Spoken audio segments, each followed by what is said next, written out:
Madame, Monsieur, bonsoir et merci de nous rejoindre pour ce nouveau point de l'actualité que l'on entame avec cet appel téléphonique entre le président algérien Abdelmadjid Tebboune et son homologue congolais Denis Sassou Nguesso. Un appel lors duquel les deux dirigeants ont évoqué l'état des relations bilatérales et les perspectives de coopération entre les deux pays.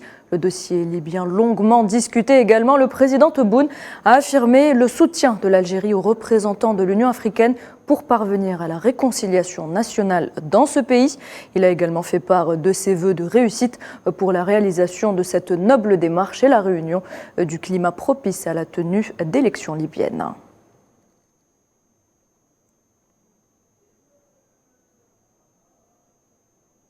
La crise libyenne, justement, au centre des discussions entre le chef de la Manul et le ministre des Affaires étrangères tunisien. Abdoulaye Bathily et Othman Djerandi, réunis à Tunis, appellent les institutions concernées à finaliser rapidement la base constitutionnelle nécessaire à la tenue d'élections. Soutien aux nouveaux membres africains au Conseil de sécurité des Nations Unies dans le traitement des questions de paix et de sécurité dans le continent africain. C'est le thème de la 9e conférence de haut niveau sur la paix et la sécurité en Afrique qu'abrite la ville d'Oran à partir d'aujourd'hui. Lors de son intervention à l'ouverture de cette conférence, le chef de la diplomatie algérienne, Ramtan Lamamra, a souligné le contexte particulier dans lequel se déroule cet événement.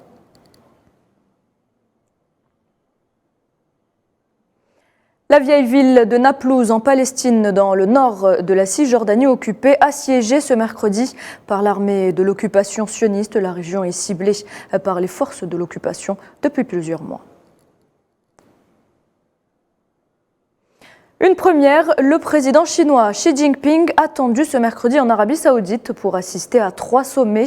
Un sommet sino-saoudien, un sommet sino-arabe et un 3e sommet entre la Chine et les pays membres du Conseil de coopération du Golfe. Le sommet sino-arabe revêt une importance particulière, notamment s'agissant des volets économiques et géostratégiques, et ce pour de nombreux pays de la région, dont l'Algérie.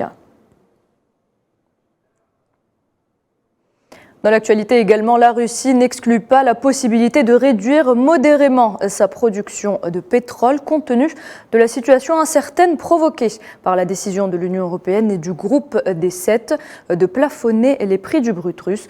Le vice-premier ministre russe en charge de l'énergie, Alexander Novak, affirme que Moscou ne voit pas cela comme une tragédie. Le pétrole russe est demandé sur les marchés mondiaux et trouvera toujours des acheteurs.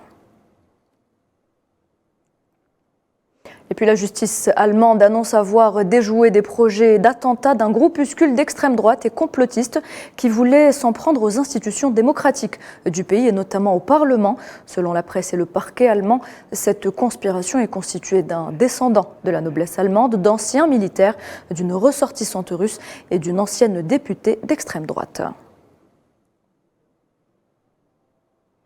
Et puis retour en Algérie avec cette bonne nouvelle, la tenue traditionnelle féminine de l'Est algérien proposée à la liste représentative du patrimoine immatériel de l'humanité de l'UNESCO.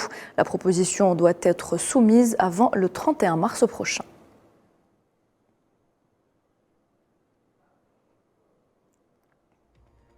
Et voilà, c'est la fin de ce point de l'actualité. Merci de l'avoir suivi. Je vous donne rendez-vous à 19h pour le journal de la rédaction.